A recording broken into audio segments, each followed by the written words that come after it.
On May 11th, 2010, my life changed forever. I was in 4th grade ILA class. It was the period right after lunch and recess. And my teacher, Miss McRoberts, she was sitting there and she got a phone call saying that I was a car rider that day. And I was so excited, and I just don't know, I didn't know why I was a car rider, but I thought it was my oldest sister Dakota picking me up from school because she was coming home from college, and I left her a note on my island saying to come pick me up. 2 hours later, I found out I was very wrong. My neighbor pulled me aside when I was about to go out where the car riders go. She pulled me outside at dismissal and said, "Come over here, Delaney, and sit down with me." And she pulled me into a little room, and we talked. And I did not like the news she just told me, because she informed me that my house caught on fire.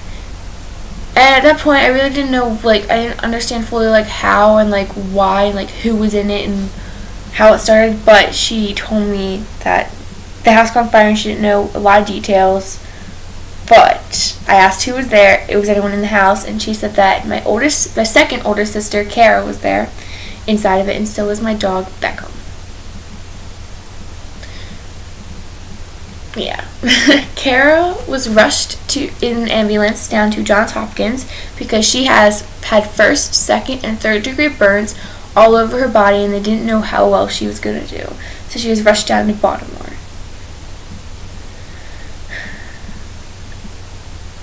So after my neighbor told me that, I kind of ran outside, bawling my eyes out, and I went over to my grandparents because they were waiting out there, and they gave me a huge hug and asked me if I knew everything. And I did. And so I stayed with them for the next week or two, and I didn't go to school. But then after that, I kept switching from house to house. I didn't know where I was going to stay that night. It was, really confusing. But a couple weeks later, my family, we all stayed in a hotel while we were waiting for the house to get finished. And Kara finally joined us after a couple, 3 weeks, I think. She was healthy enough. But at one point, everyone in my family had bronchitis or pneumonia, and if you watch my first video, you'll find out how that affected me. 6 months later, I was so excited. My whole family was really excited because our house was finally back and it was done. We didn't get a brand new house built. We just got our kitchen done, and it took 6 months, which is forever.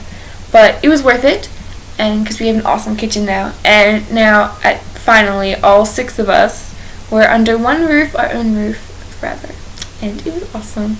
So yeah. Forgot to add, excuse the messy background, I forgot to put Kara did almost leave, die a couple times, but she didn't. I just thought I'd include that. I meant to draw that, but I got sidetracked because my dad's ordering dinner. So, yes, I love you. So that's the story on the house fire. I know that was requested a couple months ago, but yeah. I'm sorry about that, but I just wanted to say that my first video, the full story, has, last time I checked, 1,136 views. What? This is mind-blowing. I really don't know how to react. I'm really excited. Thank you, my mom and my grandparents, probably the ones who watched all of those, but still, oh my gosh, I keep hitting that. I love you all. You all mean the world to me. And thank you. And I hope you enjoyed this video. Yeah.